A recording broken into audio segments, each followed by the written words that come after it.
Salam kanal izləyiciləri. Bu günlərim sizinlə 8-ci sinif ədəbiyyat dərsliyindən Mirzə Ələkbər Sabirin əkinçi şeirinə aid olan növbəti tapşırıqları işləyirik. Birinci dərsə aid olan tapşırıqları biz sizinlə öncəki videoda işləmişik. Bu günlərim ikinci dərsə aid olan tapşırıqlar üzərində işləyəcək. Burada bizdən təhlil üzrə iş istəyir, əsərin təhlilinə hazırlaşın deyir. Amma dərsə başlamamışdan əvvəl ilk öncə sizdən xahiş eləyəcəm ki, kanalımıza abunə olun. Kanalda çəkilən bütün videoları sizin istəklərinizə əsasən çəkirəm və deməli, dərslərimiz mütəmadi ardıcıllıqla yerləşdirilir. Odur ki, paylaşmağı, kanala dəstək olmaq üçün videoları like etməyi yaddan çıxarmayın. Başlayalım. Əsərin təhlilinə hazırlaşın deyir. Ondan ötürü biz bu verilənləri oxumalıyıq, bu mətni oxumalıyıq və burada olunanlar haqqında bunlara əsasən də tapşırıqları yerinə yetirməliyik. Burada təbii ki, mən sizin üçün oxumayacağım, özünüz oxuyarsınız. Burada təbii ki, nədən danışılır? Mülkədarın tipin öz dili ilə deməli, özünü, öz xarakterini biruzə etməsi, ifşa etməsindən danışır. Özünü necə ifşa eləyir, öz mənfiliklərini, öz nöqsanlarını çatdırır mülkədar və təbii ki, mülkədarın bu cür özünü bu şəkildə xarakterini açması, göstərməsi satirikdir və ona görə də əsər satirik adlandırılır. Deməli, mülkədar satirik dildə ifşa edilibdir burada. Və ona görə də əsərimiz satirik əsər adlanır və Mirzə Ələkbər Sabir yadınızda qalsın 19-cu əsrin sonu 20-ci əsrin əvvəllərində yaşayıbdı və o dövrdə olan Azərbaycan kəndlərindəki kəndlilərin yaşam tərzini müşahidə eləyib və ona görə də o müşahidə etdikləri əsasında da əkinçi şeirini yazmış və 1907-ci ildə Molla Nəsrəddin jurnalında çap etdirmişdi və xalq tərəfindən böyük rəğbətlə qazanılmışdı. Çünki xalqın səsini Mirzə Ələkbər Sabir bu əkinçi şeiri ilə çatdırmağı bacarmışdı. Əruz vəznində Həcəz bəhrində yazılıbdı və şeiri əzbərləmək Həzəc bəhrində olan şeirləri Həzəc bəhrində yazılıb və Həzəc bəhrində olan şeirləri əzbərləmək heç də çətin deyil. Niyə görə? Şeiri 2 dəfə üzündən oxusanız və bu şeirin düzgün intonasiyasını tuta bilsəniz və düzgün intonasiya ilə şeiri səsləndirməyə başlayanda artıq özü axıb gedəcək şeir. Çünki xoş avazda, rəvanlıq var, axıcılıq var. Yəni şeiri düzgün şəkildə intonasiya ilə qursanız, onu əzbərləmək sizin üçün daha asan olacaq. Başlayaq tapşırıqlar üzərində işləməyə. Araşdırın, fikirləşin, cavab verin deyir. Nümunədə bizdən soruşur. İkinci tapşırıqda bizdən soruşur. Nitqinə bağlı olduğu məişətə əsaslanmaqla mülkədar obrazını səciyyələndirin. Mülkədar obrazı zəhmətkeş insana biganə münasibət bəsləyən bir obraz idi. Mülkədar obrazı zəhmətkeş insana biganə münasibət bəsləyirdi. Onlar kəndini istismar etmişdi. Kəndini, deməli, mülkədar obrazı özünün yaşayışından qürurla danışır və kəndçini alçaldan bir obraz idi. Təbii ki, mənfi obrazdır, zalım biri kimi göstərilib burada. Amansızcasına, deməli, öz nitqi ilə özünü ifşa eləyən, öz mənfiliklərini çatdıra bilən, deməli, tipik bir obrazdır. Daha sonra 3-cü sualımıza baxırıq. 3-də deyir ki, əkinçi obrazının xarakteri, davranışı, məişəti barədə sizdə hansı təsəvvür yarandı və fikrinizi əsərdən nümunələr göstərməklə əsaslandırın. Əkinçi obrazının xarakteri. Əkinçi obrazı öz haqqını tələb etməyi bacarmayan bir obrazdır. Öz haqqını tələb etməyi bacarmayan bir obrazdır. Əslində, əkinçi məzlum obraz kimi təqdim olunubdur. Məzlum bir obraz kimi. Məzlum nə deməkdir? Yazıq bir obraz kimi təqdim olunubdur. Onun danışmağa belə haqqı yoxdur. Öz haqqını tələb eləyə bilmir. Öz mübarizliyini göstərə bilmir. Bunu nümunələr üzərində necə göstərə bilərik? Baxın, məsələn, deyir ki, burada necə deyir? Deyir, yalvarma mənə, boynunu kəc vurma qapımda. Gah başına, gah döşünə vurma qapımda. Görürsüz burada, deməli əkinçi əvvəlcə gəlib mülkədarın qarşısında deyib ki, başlayıb yalvarmağa, yaxarmağa, ay mülkədar, ay sahibim, keç mənim günahımdan, mən borcumu verə bilməyəcəm, yağış yağdı, əkinim məhv oldu, mən yəni bunları verə bilmədim, bir dənə də məsələn arpa bitmədi, arpa borcumu verə bilməyəcəm. Bunun üçün gəlib neyniyib, yalvarıbdı, boynunu burubdu, ağlayıbdı, göz yaşını tökübdü, fəryad eləyibdi. Deməli, buna əsasən mülkədar da deyir ki, yalvarma mənə, boynunu kəç, vurma qapımda, gah başına, gah döşünə, vurma qapımda. Deyir, xoş keçmədi il çöllüyə, dehqana nə borcum? Yağmadı yağış, bitmədi bir danə nə borcum? Əsdi qara yel çəltiyə, bostana nə borcum? Getdi mənə nə fələyim badə əkinçi? Lağ-lağ danışıb başlama fəryada əkinçi. Görürsünüz, bu misralarla göstərir ki, əkinçi mübariz deyil, əkinçi öz haqqını tələb etməyi bacarmır. Bu nümunələri, misalları göstərə bilərsiniz. Hansı misradan tutsanız, hansı misranı demək olar ki, hansı bəndin birinci, ikinci, üçüncü misrasını götürsəniz, orada yəni görəcək ki, bir sonuncu bənddən başqa, bir dənə sonuncu bənddən başqa. Görəcək ki, bu üç misralarda yəni əkinçi öz haqqını müdafiə etməyi bacarmayıb, mülkədar onu alçaldır. Mülkədar orada onu alçaldır.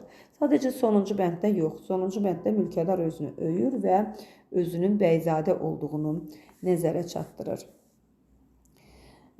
Deməli, daha sonra baxırıq burada dördüncü suala. Dördüncü sualda nə deyir? Deyir, sizcə bu obrazların hansı haqlıdır? Mülkədar yoxsa əkinçi və nə üçün? Təbii ki, burada baxırıq ki, əkinçi haqlıdır. Əkinçi haqlıdır. Amma mülkədar özünü haqsızkən haqlı şəkildə göstərir. Əkinçi haqlıdır. Niyə görə? Çünki işləyən o, əkən o, deməli, borcu ödəyən o, hər bir şeyi əkinçi eləyir, öz borcunu qaytara bilməyəndə də ah-nalə eləyir. Mülkədar da deməli, bu cür əkinçinin bu cür zəhmətinə qarşı biganə münasibət sərgiləyir, biganə münasibət göstərir. Təbii ki, ona görə də əkinçi burada haqlıdır. Sadəcə olaraq təbii fəlakətlər olur, təbiət fəlakət yox, təbii hadisələri baş verir. Yağış yağır, biraz yağış çox yağır, əkin məhv olur, borcunu verə bilmir. Mülkədar da haqsızkən özünü haqlı çıxardır. Amma təbii ki, burada haqlı olan kimdir? Əkinçidir. Beşinci suala baxırıq. Doğru saydığınız fikirləri müəyyənləşdirib onlara münasibət bildirin. Deyir ki, satirik əsərdir. Düzdür, satirik əsərdir. Mülkədar obrazın nitqi, davranışı ilə özünü ifşa edibdir. Düzdür, mülkədar obrazı nitqi, davranışı ilə özünü ifşa edibdir. Düzdür, A bəndi düzdür. Əsərdə mübariz kəndli obrazı yaradılmışdır. Xeyr, mübariz deyil. Mübariz kəndli obrazı yaradılmamışdır. Bu cavabımız səhvdir. Kəndli görürsünüz, mübarizə apara bilmir. Özünün haqlı olduğunu sübut eləyə bilmir. Şair müasiri olduğu kəndlərin həyatını, məişətini, yaşayışını olduğu kimi əks etdirmişdir. Tamamilə düzdür. Şair yaşadığı dövrün deməli, müasiri olduğu, yəni yaşadığı dövrün kəndlərinin həyatını, məişətini olduğu kimi əks etdirə bilmişdir. Düzdür.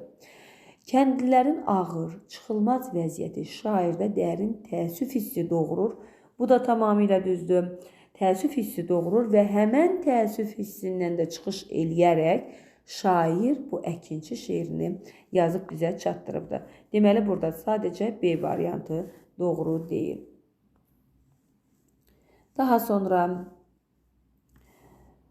növbəti suala baxırıq, 6-cı sual deyir. Sizcə əsərdə qaldırılan problem nədir? Əsərdə qaldırılan problem nədir? Əsərdə qaldırılan problem deməli, kəndlilərin həyatının, məişətinin, yaşayışının deməli, çətin olduğu və kəndlilərin mülkədarlar, bəyzadələr tərəfindən istismar olunmasıdır. Qaldırılan problem nədir? onların deməli istismar olunmasıdır. Daha sonra keçirik növbəti suala. Əsərdəki deyir başlıca fikir. Əsərdəki başlıca fikir, deməli ideya sizcə nədir? Başlıca fikir, ideya sizcə nədir? Deməli, əsərin əsas ideyası nədir burada? Əsərin əsas ideyası kəndinin ağır zəhmətinə, deməli, ağır zəhmətinə qarşı cəmiyyətin biganəliyi. Kəndinin ağır zəhmətinə qarşı cəmiyyətin biganəliyini göstərə bilər ki, biganədir. Biganəliyi tənqid edilir. Və yaxud bir başqa cür necə verə bilərsiniz? Kəndinin istismar olunması, haqqının tapdanması. Bu da bir ideya kimi götürülə bilər. Daha sonra kəndliyə qarşı bəyzadələrin laqeydliyi. Bu da bir ideya kimi götürülə bilər. 3-4 şəkildə bir sizə 3-4 formada verdim ideyanı. Hansını istəsəz götürə bilərsiniz. Yəni, ən əsası kəndinin ağır zəhmətinə qarşı cəmiyyətin biganəliyini tənqid etmək. Ən əsası budur. Daha sonra deyir ki, evdə iş, digər fənlərdən, müxtəlif mənbələrdən topladığınız məlumatlar əsasında 20-ci əsrin əvvəllərində Azərbaycan kəndli və kəndlisi mövzusunda şifahi bir təqdimat istəyir bizdən. Təqdimat hazırlayın.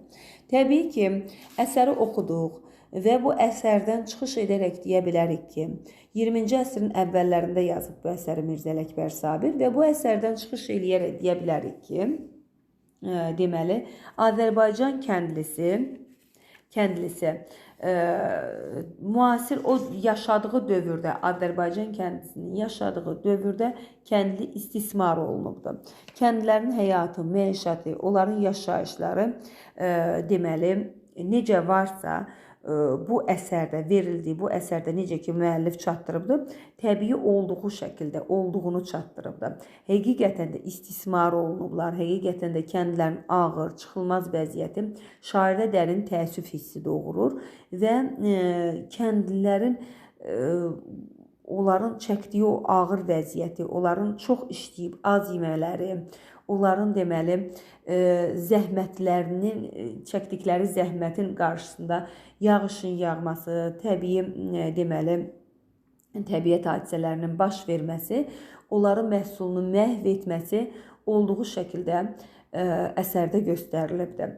Və Azərbaycan kəndlisi həqiqətən də deməli zülm çəkmiş bir vəziyyətdə yaşayırmış, istismar olunublarmış. Onlar nəinki yemək, əyinlərinə geyməyə belə bir deməli paltar tapmırlarmış. O şəkildə, yəni cırcındırlar demək olar ki, geyinib, kasıb paltarlarla yaşayırlarmış. Onu da biz hardan hiss edirik? Baxın, burada görürsünüz belə bir cümlə işlədir ki, şallağa tutub, bax, vallahi ovub bu bənddə, baxın, bu bəndə elə diqqət yetirək. Sən hey yoxumdur, sən deyir, hey də yoxumdur, çıxarıb canını allam.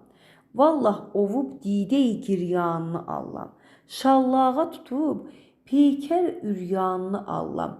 Peykər üryanını, yəni lüt bədənini. Yəni onların əyinlərinə geydikləri o qədər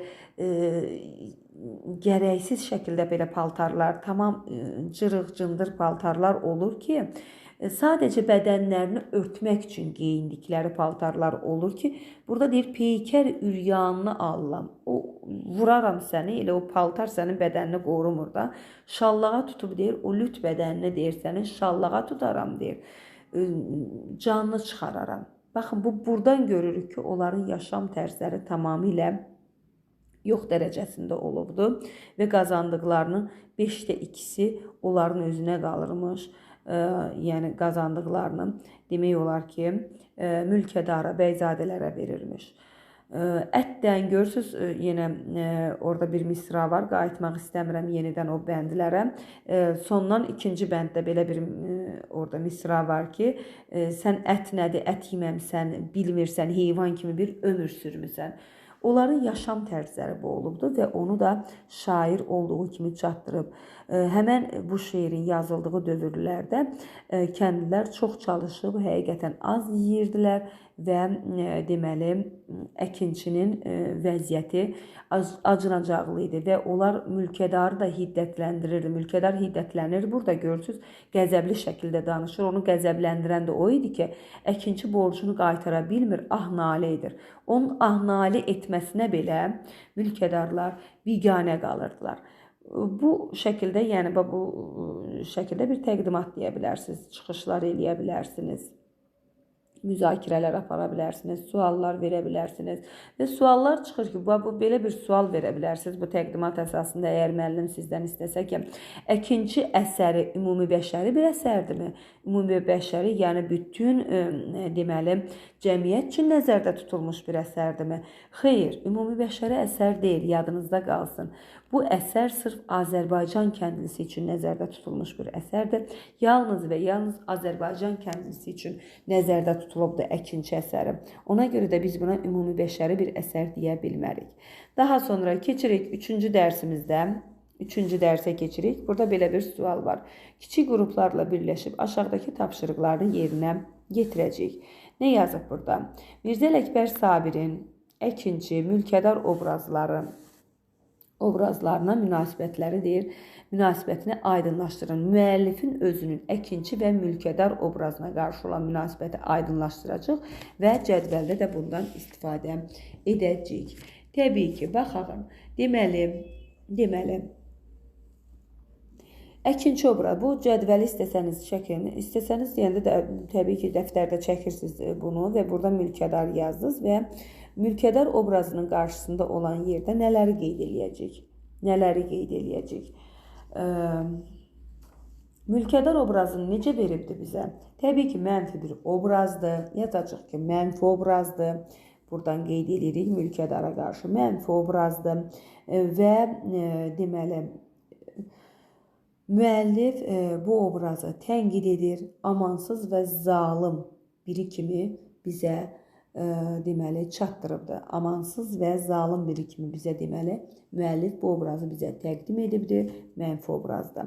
Əkinçi obrazını yazacaqsınız və əkinçi obrazının qarşısından nə yazacaq? Təbii ki, müəllif əkinçiyə rəğbət hissi ilə yanaşıbdır. Onun haqqının, əziyyətini göstərməyə çalışıbdır. Əkinçinin haqqını, əziyyətini göstərməyə çalışıbdır və müəllif əkinçinin tərəfində dayanıb. Müəllif əkinçinin tərəfində dayanıb. Sonra B bəndində nə deyir? B-də deyir ki, əkinçi şeirinin satirik əsər olduğunu əsaslandırın və bu sxemdən istifadə edəcəyik. Deyir, əkinçi satirik əsərdir. Əkinçi satirik əsərdir və deməli, indi biz onun satirik olduğunu deməliyik. Çünki tipi öz dili ilə tənqid eləyibdir. Bunu göstərə bilərik. Tipin öz dili ilə tənqid edilməsi birinci yerə yaza bilərsiniz bura. Sonra daha çox yaza bilərik. Burada 3 verib bizə çox yaza bilərik. Mən bir neçəsini deyim, yəni eyni variantlar olmasın sizdə. Tənqid və istehza üslubu əkinçi satirik əsərdir. Çünki tənqid və istehza üslubu var. Əkinçi satirik əsərdir, çünki burada bir ironiya var, özünü mülkədar insan kimi göstərir. Burada bir ironiya ilə özünü çatdırması var, ironiya var ona görə. Daha sonra əkinçi satirik əsərdir, çünki mülkədarın kəndliyə lağ-lağ və tənə dolu sözlərlə müraciət etməsi göstərilibdir. Sonra yəni bu şəkildə bunları deyirsiniz. Əsasən ironiya var, tənqid və istehza üslubu var, tipin öz dili ilə özünü tənqid etməsi əsərin deməli satirik edən üslublardır. Birinci deməli yazacaqsınız, bir də bunu sizin üçün açıqlayım. Başa düşməyənlər üçün bir də açıqlayıram. Satirik əsərdir, çünki tipi öz dili ilə deməli ifşa eləyir. Satirik əsərdir, ona görə ki, əsərdə ironiya var. Mülkədar son bənddə görürsünüz ki, ironiya ilə deməli özünü öyür Sonra satirik əsərdir. Ona görə ki, tənqid və istehza var. Bu şəkildə. Daha sonra keçirik C variantına. C variantı burada nə deyir? Bədii təsvir və ifadə vasitələrində əsərin təsir gücünün artırılmasında rolunu aydınlaşdırın. Əsərdəki bədii təsvir və ifadə vasitələrini tapırıq. Baxın, buradan nəyə qeyd eləyəcək? Qeyd eləyəcəksiniz ki, deməli, baxın burada. Heyvan kimi ömr eyləmisən sadə əkinçi. Aparıb bunu yaza bilərsiniz. Heyvan kimi ömr eyləmisən sadə əkinçi. Bunu yazırsınız və qarşısında yazırıq. Təşbihdir. Baxın. Yazırıq bura. Heyvan kimi ömr eyləmisən sadə əkinçi. Bir qoyursunuz, yazırsınız. O misranı köçürdürsünüz və təbii ki, mötərizədə belə bir təşbih olduğunu da qeyd eləyin ki, təşbihdir. Buradan əsərin təsir gücünün artırılmasında rolu, heç bura yazmayın bunu təşbihini. Misranı ora köçürün, buradan yadırsınız, buradan yadırsınız ki, təşbihdir və əsərin daha da emosional olmasının, təsir gücünün artmasında rolu böyükdür. Daha sonra hansı misranı verə bilərik? Sonra deyə bilərik ki, verdin keçən il borcunu yorğanənə. Borcun, bax, buradan bu hansı misranı istəsəniz, sual cümləsi olanlardan götürə bilərsiniz. Aldığı dolu əldən sər-səmanını neynim? Yayın ki çəyirtkə yedi bostanını neynim? Verdin neçə il borcuna yorğanını neylim? Baxın, bu sual qoyulanların hamısı bədii sualdır. Niyə görə bədii sualdır? Çünki deməli, cavabı qaytarılmır əkinçi tərəfindən. Ona görə də cavabı verilməyən suallar bədii suallardır. 2 qoyursunuz. Buradan o misralardan hansını istəsəniz sual cümlələrindən birini yazırsınız sual misralarından və yenə yazırıq ki, bədii deməli, bədii sualdır, ifadə vasitə, təşbih yadınızda qalsın, təşbih bədii təsvir vasitəsidir, yazasınız burada, təşbih bədii təsvir vasitəsidir, əsərin təsir gücünün artırılmasında, emosional olmasında böyük rol oynayır. İkincidə yazacaqsınız ki, bədii ifadə vasitəsidir, ifadə vasitəsidir, bədii ifadə vasitəsidir və yenə də əsərin təsir gücünün artırılmasında böyük rol oynayır. Bədii sualdır. Daha sonra 2 dənə, birində qoyağın. Bəyzadəyəm, asayişdədir cümlə qərarım. Bunu da deyə bilərik. Bax, lakin mənim insanlıq olub vəzi mədarım. Bunu yaza bilərsiniz. Heyvan kimi ömr eyləmisən.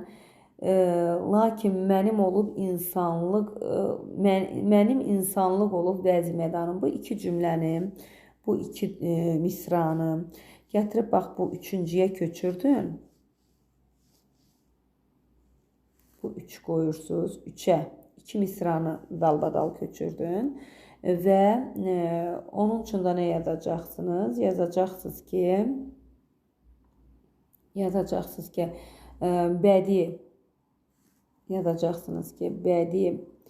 ifadə vasitəsi olub, təzaddır. Bədii təzaddır. Təzaddır. Yenə də cümlədə neyiniyib? Əsərin təsir gücünün artırılmasında, emosionallığının artırılmasında böyük rol oynamışdır. Bu şəkildə. Bu da növbəti tapşırığınız. Sonra baxırıq C-yə. C-də nə deyir? Əkinçi şeirini Nizami Gəncəvinin Kərpic kəsən kişi dastanı ilə, əsəri ilə növ və janr baxımından müqayisə edin. Bilirik ki, Kərpic kəsən kişi hekayədir və Nizami Gəncəvinin əsəridir. İndi biz onları deməli müqayisə eləməliyik. Kərpic kəsən kişi, o da lirik şəkildə yazılıbdır, düzdür. Amma lirik şəkildə yox, yəni nəzmlə yazılıbdır, amma o epik növə aiddir. Deməli, əkinçi isə lirik növə aiddir. Neyniyəcək? Yaxşı, hansı cəhətlərə görə müqayisə olunur? Növ və janr baxımından. Belə yazırıq. İkinci əsərin adı Kərpic kəsən kişinin dastanı, əsərlərin adı.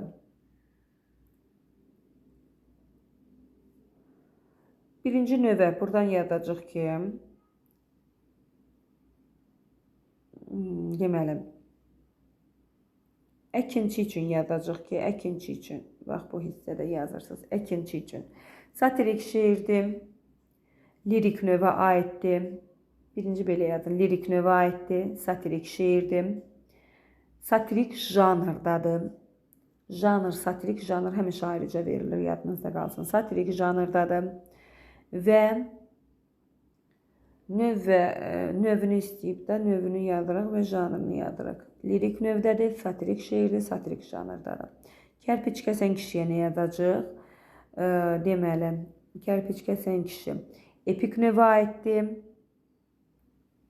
Hikayə janrındadır. Əxlaqi, məsnəvi janrdadır. Məsnəvi janrdadır, hikayə şəklindədir. Məsnəvi janrındadır. Əxlaqi, məsnəvi janrdadır. Epik növə aiddir. Yəni burada sujet xətti var, qəhrəmanlar var, hadisələr ardıcıldır. İkincidə yəni hansı beytin yerini istəsək, bəndin yerini, hansı bəndin yerini istəsək dəyişə bilərik. Yəni sujet xətti yoxdur. Amma kərpic kəsən kişidə əsərin sujet xətti var, yadınızda qalsın. Kərpic kəsən kişi epik növə aiddir, ikinci lirik növə aiddir, ikinci satirikdir, kərpic kəsən kişi deməli əxlaqi, məsnəvi janrda olan bir əsərdir. Amma bu satirik janra aiddir ikinci. Daha sonra deyir ki, çıxardığınız nəticələri təqdimatlar əsasında müzakirə edin. Baxın, burada çıxardığınız nəticələr deyəndə nə edir? Yəni, kərpic kəsən kişi ilə əkinçidən çıxardığımız nəticələri. Deməli, Nizami Gəncəvinin yazdığı kərpic kəsən kişinin dastanı qədim dövrə aiddir. Qədim dövrə aiddir və qədim dövrdə yazılan bu əsər təbii ki, fars dilində yazılmışdı Nizami Gəncəvi tərəfindən. Amma əkinçi 19-cu əsrin sonu 20-ci əsrin əvvəllərində Mirzə Ələkbər Sabir tərəfindən deməli dilimizdə Azərbaycan dilində yazılmış bir əsərdir.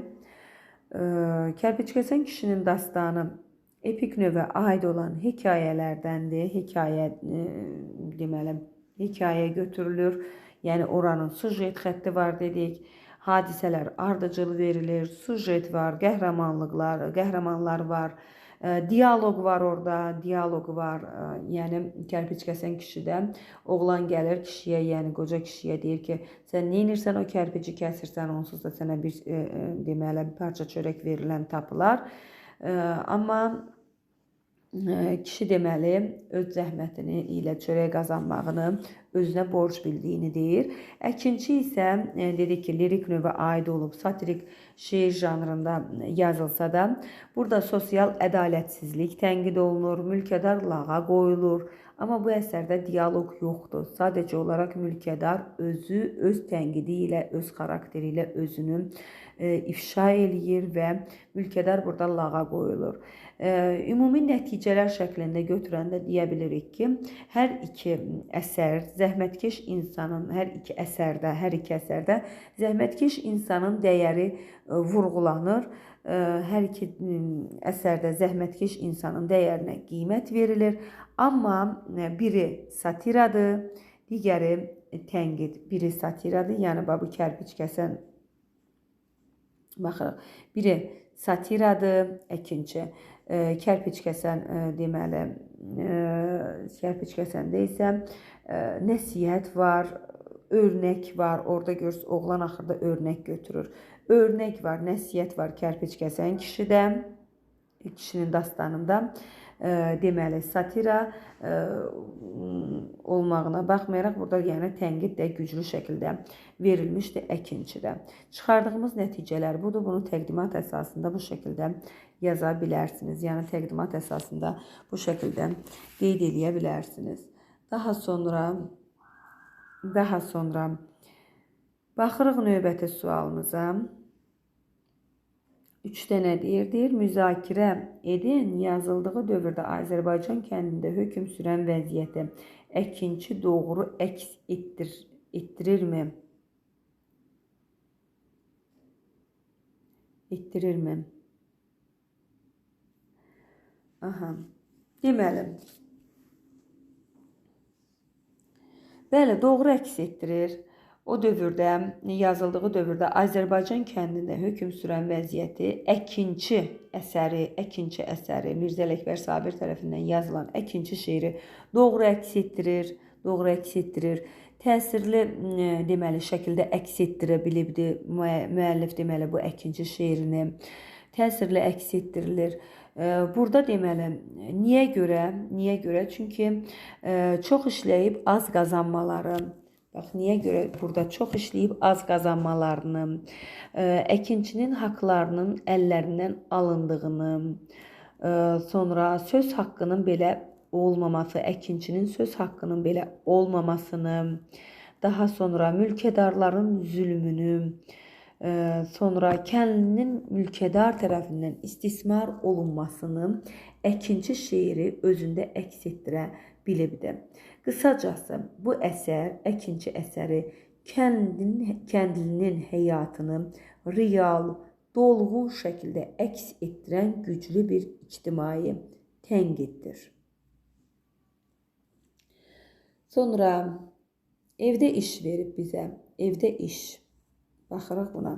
Topladığınız məlumat əsasında Sabir böyük sənətkar və vətənpərvər kimi mövzusunda informasiya xarakterli bir məruzə hazırlayın deyir, bir təqdimat hazırlayın deyir. Sabir böyük sənətkar və vətənpərvər kimi. Mirzə Ələkbər Sabir, gəlin təqdimatı hazırlayaq. Təqdimat. Mirzə Ələkbər Sabir, baxın, ortadan bu şəkildə qəşəng yaşıl qələmlə yazırsınız və abzasdan təqdimatı başlayırıq. Mirzə Ələkbər Sabir 19-cu əsrin sonu, 20-ci əsrin əvvəllərində yaşamışdı və dövrünün böyük sənətkarıdır, böyük şairidir. O cəmiyyətdəki eybləri, ədalətsizlikləri və xalqın çəkdiyi əzabları kəskin tənqid etmişdi. Bax, bu əsəri ilə kəskin tənqid etmişdi. Ümumiyyətlə, Sabirin deməli, ətrafını müşahidə etməsi, imkansızlara, kasıblara, kəndçilərə verdiyi dəyər hər zaman yüksək qiymətləndirilmişdi və o əsərlərində hər zaman bunu qeyd etmişdi. Deməli, onun Molla Nəsrəddin jurnalında deməli çap olunan şeirləri ilə xalqın maariflənməsi, azad düşüncəyə sahiblənməsi üçün daima mübarizə aparmışdı. O, yəni kəndlinin halına hər zaman yanıbdı. Onun bir ümumi bəşəri bir şeiri də var, Neylərdin ilahi. Orada da yəni əgər bu kasıbların, bu imkansızların bu qədər zülüm çəkməyinə, yəni zülüm çəkəcəkdilərsə, bu qədər deyir, zülüm çəkəcəkdilərsə, sən deyir, bunları niyə yaratmışdın, ilahi? Bax, orada da o ümumi bəşəri bir şeirdir. Ümumiyyətlə, bütün cəmiyyət üçün nəzərdə tutulubdur. Orada da onu bu şəkildə verir. Daim xalqının maarifləndirilməsi üçün, xalqını düşünən bir insan olubdur. Xalqına sahib çıxan bir sənətkar olubdur. Xalqının deməli, azad düşüncəyə sahiblənməsi üçün daima mübarizə aparan bir sənətkar olubdur. Yəni, bunu o öz şeirlərində dəfələrlə sübut eləyib, hətta nəinki əkinçidə, dedim, yəni Neylərdiz ilahi şeirində də bunu çatdıra bilmişdi. O mülkədarların və məmurların riyakarlığını, onların cahilliyini satira ilə ifşa etmişdi. Satira, necə ki əkinçidə indi bunu ifşa eləyir, o bütün şeirlərində o məmurların riyakarlığını, cahilliyini satira ilə ifşa etmişdi. Sabir yaradıcılığında xalq sevgisi, vətənpərvərlik hissi, vətənə bağlılıq və azadlıq ideyaları güclü hiss olunur. Ona görə də deyə bilərik ki, Mirzə Ələkbər Sabir həm böyük sənətkar, həm də vətənpərvər biri idi. Bu da bizim evdə işimiz və Mirzə Ələkbər Sabir deməli əsərinin, ikinci əsərinin deməli növbəti tapşırıqları. Ümidvaram ki, razı qaldınız. Razı qaldınızsa təbii ki, videonu bəyənməyi yaddan çıxarmayın. Sağ olun, növbəti videolarda görüşərik.